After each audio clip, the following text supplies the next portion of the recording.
Hello, I'm Wes Turnbull, and welcome to Freemasons The Inside Story. In this episode, Jim Spreadborough shows us another treasure in From the Archives. All that and more on Freemasons The Inside Story.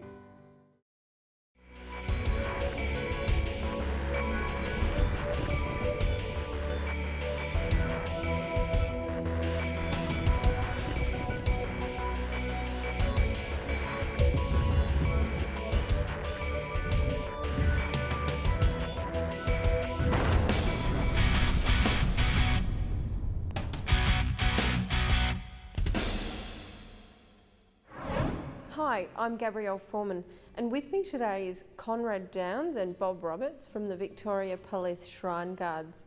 Hi, thanks for joining us. Thanks for having us.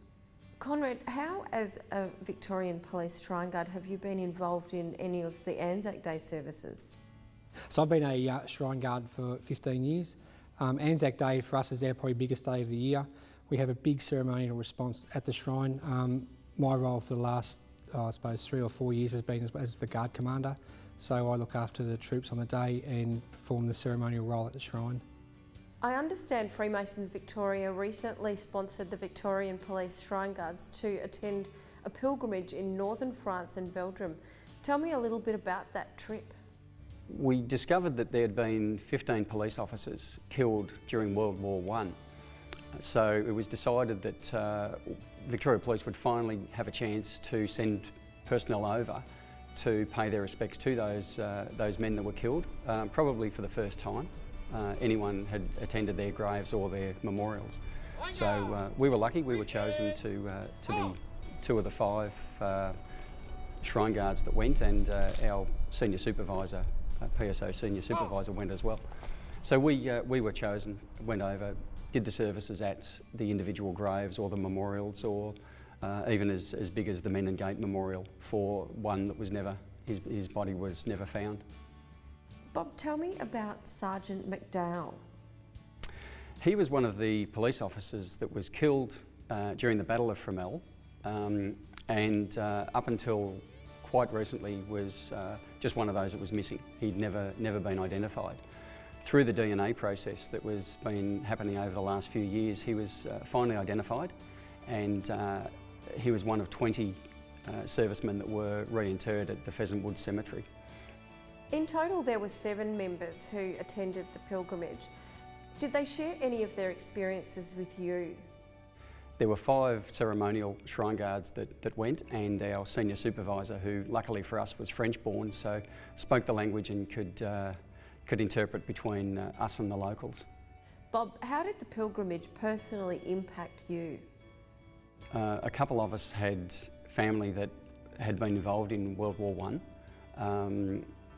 My grandfather was wounded over there. My great uncle was gassed a couple of times over there as well. So from a personal point of view, it was great to go and see the area that they were in and where they fought, wounded, suffered.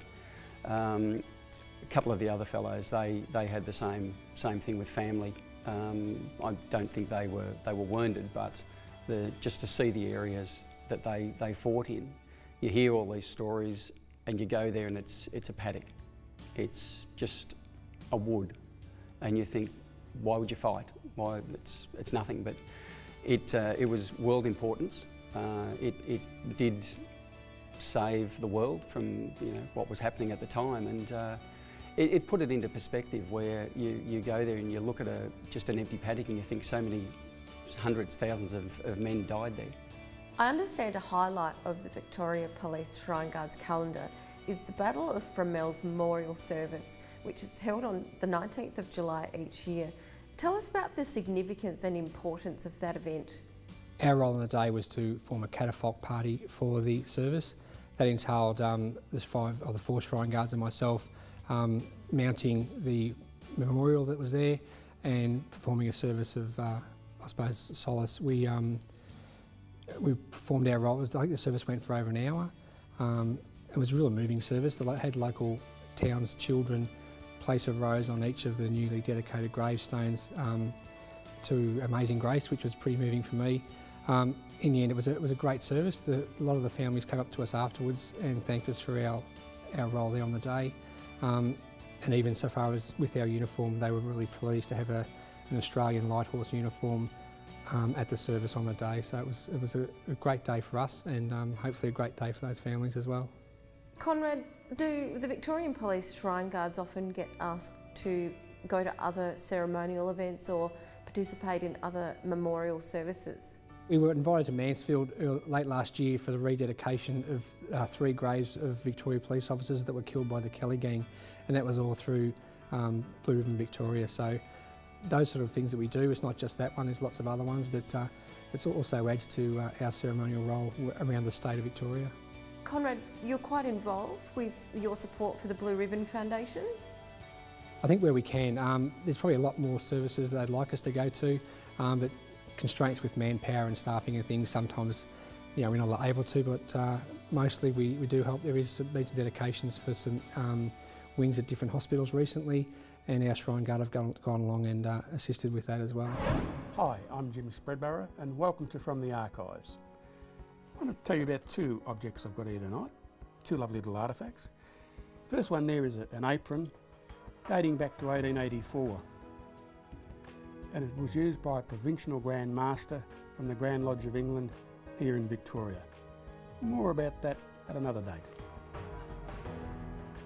But this beautiful piece of artwork here, this clock, you will see Masonic emblems along here.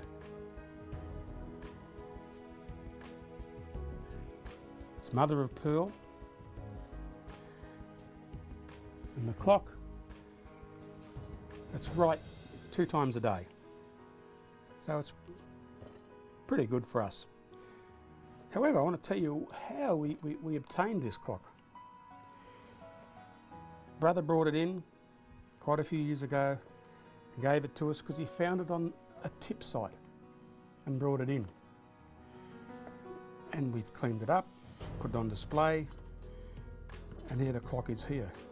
Now, the story behind that, of course, is we don't know how it became to the tip, but in sheds and garages all around Victoria, throughout the world, there will be Masonic items that have just put in there, and they just unfortunately rot away, fade away. The people pass on, or they shift houses. What's the first thing they do? They clean out the garage and shed, and things like that end up on the tip. Now, the objects that you have on Freemasonry, please don't do that. If you've got some spare items there that you want to see if they can be preserved or kept, bring them into us. We've got a library museum.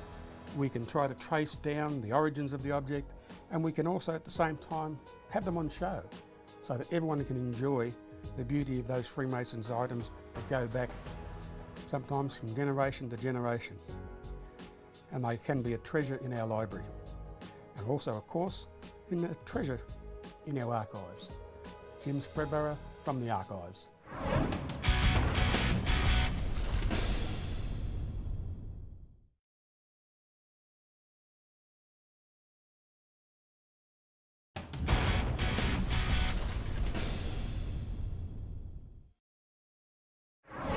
We're lucky to have with us again on Freemasons The Inside Story, the CEO of Ladder, Mark Bolton. Mark, welcome to the show.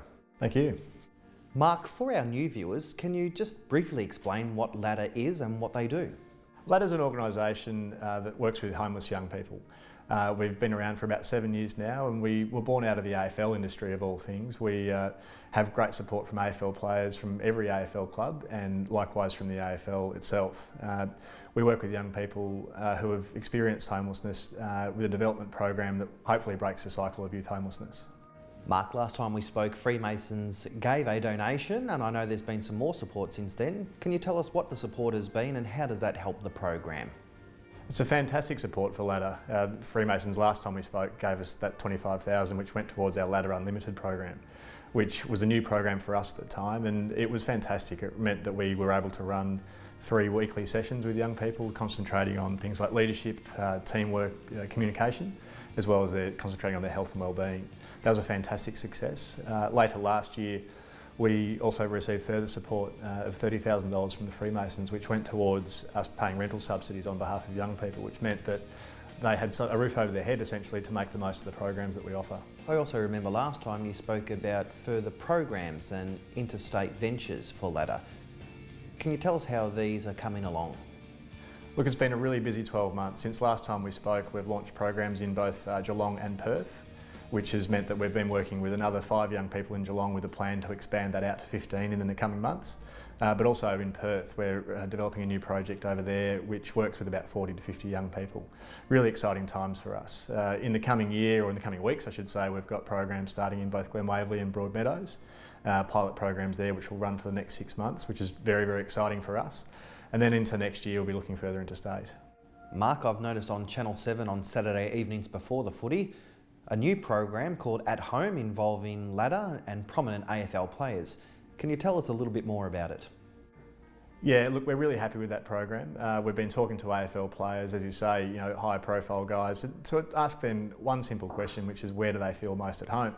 The answers have been fantastic. You know, we've been from golf courses through to waist deep in water at Kerford Road Beach. And it provides for a really good program, but it also is an important message for people that what at home means to them, and we encourage people to think about that for themselves. So I think the answers why young people felt more at home at the golf course or more at home really gives an insight into their character, but also what home means to them, whether it's safe, whether it's somewhere that's challenging, somewhere that you feel loved. And that's what we think home is, and that's what we strive to develop for young people. Many of the Freemasons at home is at Lodge, Mark. Can you tell us where your at home is? It's a good question, and we've been busy asking the question of other people. I actually haven't thought about it, to be honest, too much myself, but I come from a big family, so having family around me is really important. We've just welcomed to the world our daughter ourselves. My wife and I got a 4-month-old at home, and I think, you know, you really start to appreciate the time that you can just spend at home on the couch with, you know, with little Maggie and Alex. That's, you know, by and large where I feel most at home right now. What would you say to anyone wanting to get involved with Ladder or support Ladder? We think homelessness is a huge issue in Melbourne particularly, and we think that the response to homelessness needs to be a whole of community response.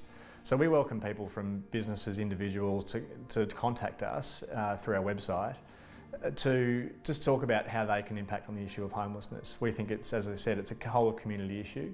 So if businesses want to come on board as sponsors or individuals want to come and volunteer, I think there's plenty of opportunities for that. So I think the first step would be going to our website and shooting us an email and going from there.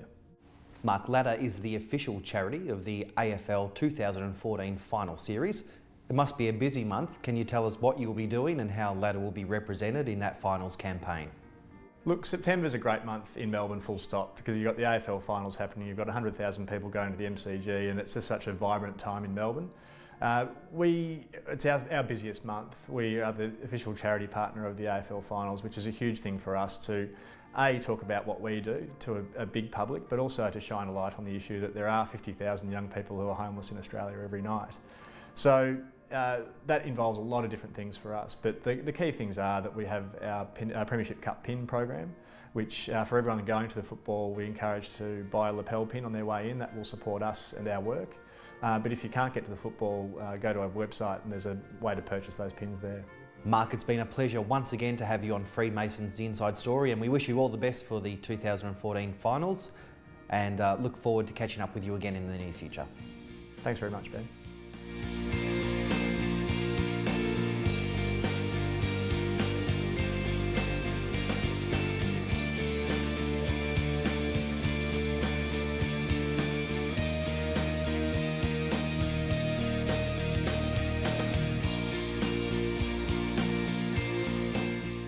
So my role at Ladder is I'm the Community Engagement Coordinator, and I've been here for 3 years. So I initially started as the Mentor Coordinator, then progressed into the program and now into Community Engagement. So it's been a pretty quick 3 years, but prior to that I used to work in Indigenous communities. And so it was kind of a natural flow from going from that I guess sector into the homelessness sector. I've always been involved in community development, so really it was sort of a natural progression for me to come into this field. Well, I guess the importance of community engagement at a place like Ladder is it's really about connecting young people out into the broader community. So it's about putting them in situations and providing experiences that they may not necessarily have had previously. But it's also about providing opportunities for the broader community to come into ladder as well. So the mentoring aspect is one of those examples, but it's really about a connectedness out into the broader community, and it's really important because a lot of our people, young people in the program, have never had those opportunities. So it's a really good part of our program and a really important part that sort of expands young people's experiences and also their knowledge. I guess as a Geelong ex-player, and now with our new ladder program down in Geelong and the connection with the footy club down there, it's only in its early stages, but it's starting to really grow and get some momentum behind it. So at this point, we've got 5 young people down there. The footy club's been engaged in terms of some of the program stuff. We've got Stevie Johnson down there, who's an ambassador, who's doing a great job creating some awareness. So we're becoming much more well known amongst the sector, but also down in the Geelong region as well. So that's forever growing. We're looking to expand to 10 young people in the near future. So it's really getting some momentum and really taking some steps forward. So and that's been well supported by the Geelong Footy Club as well. So we're pretty lucky in that aspect that players are wanting to get involved, but even broader than that is the community is starting to embrace what we're doing as well. So a bit like what we spoke about before, it's just about providing connections to the young people and really for them to embrace and take those opportunities.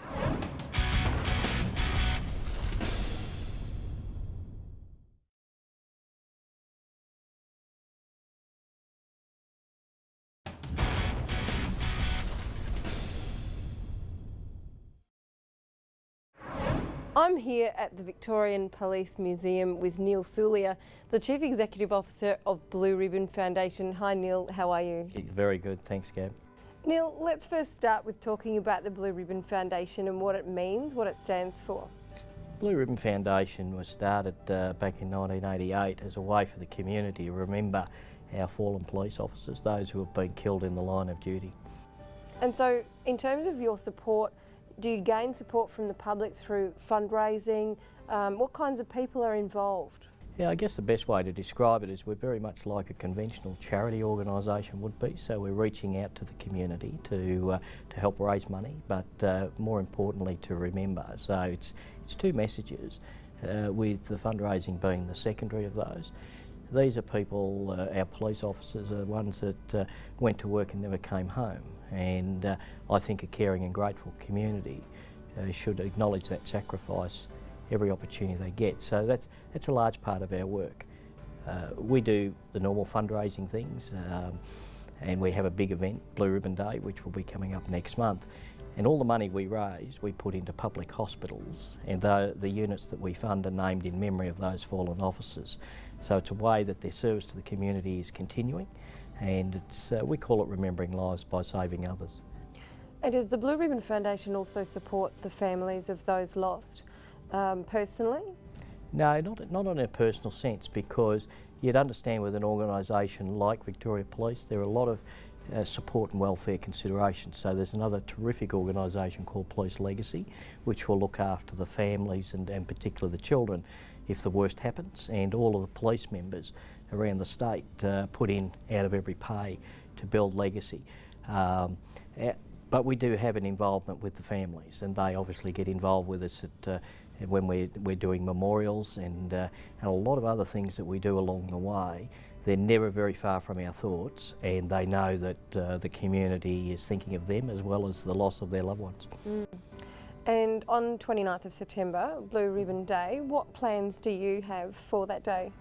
Well, that's our day of remembrance, and it coincides with National Police Remembrance Day as well. The main focus is our service in Melbourne. That occurs at 10 o'clock, and it's preceded by a march along St Kilda Road by police members, past and present, and all the public are welcome. It's an open air service at the Victoria Police Memorial, and we do encourage the people to come and join in that and pay our respects to all those who have fallen. And there are a number of other services that take place, particularly in the regional centres right across Victoria, and again, public most welcome to come and join those too. And Neil, tell me a little bit about the relationship that we have with Freemasons Victoria and Blue Ribbon Foundation. There are a lot of similarities between our two organisations. I think we have shared pillars that we refer to. Integrity and things like that are certainly very, very important in both our organisations, but it's that great sense of giving to the community and all of the people in our organisation and those that we've come to know in Freemasons are making contributions not to self but to the community, and to do what we can in our own small way to make Victoria a better place for all of us to live in. And so it's a great synergy between our two organisations, and we're very, very clear and very focused on what we're trying to achieve, and terribly efficient at what we're able to deliver in terms of new and improved hospital facilities out in the community. So we are just delighted to have Freemasons as a partner with us. I understand that Freemasons Victoria is going to be carrying tins for fundraising, selling pins. What else can people at home do to support Blue Ribbon Foundation? Well, apart from maybe finding some time to go to a service, we will have our little display boxes and tins in many retail outlets around the state. So if you can find one of those, the badges of remembrance are very important. We're wearing them today. They're very important because that's a silent message to say to all police, you know, we do remember. And for other information, jump onto our website. And perhaps another event that we have coming up in October, if I may, is the Victoria Police Blue Ribbon Ball at Crown Palladium. It's on the 24th of October. It's a Friday night. It's going to be a terrific night, and that is one of our key fundraisers for the year. Fantastic. Tell me a little bit about Inside Story Night. Inside Story is a very unique program. There's a lot of crime happens in history of Victoria, and some of our more notorious crimes, and people have a real interest in crime. So what we do with Inside Story is that detectives who have actually investigated some of our most notorious crimes present to an audience, and they take them through step by step how they firstly found the crime scene, and then how they solved the crime and brought the offenders to justice. It really is step by step, and then at the end of the presentation the audience can ask questions, and they get to perhaps see and hear a lot of the material that wasn't covered in the media around these crimes and the thinking of the criminals, etc. Well, Neil, thank you so much for joining me today at the museum. It's a fantastic spot. Best of luck for Blue Ribbon Day on the 29th of September. We'll be right there behind you, and I'm sure that we'll all be booking our tickets for the gala dinner. Thank you very much, Gab, and it really is a delight to know that we have the Freemasons behind us as well. Thanks for joining us. To find out more about Freemasonry, visit the Freemasons Victoria website at www.freemasonsvic.net.au or phone us on 1800 Freemason. You can also find us on Facebook, Twitter, Flickr, LinkedIn and Google+. See you next week.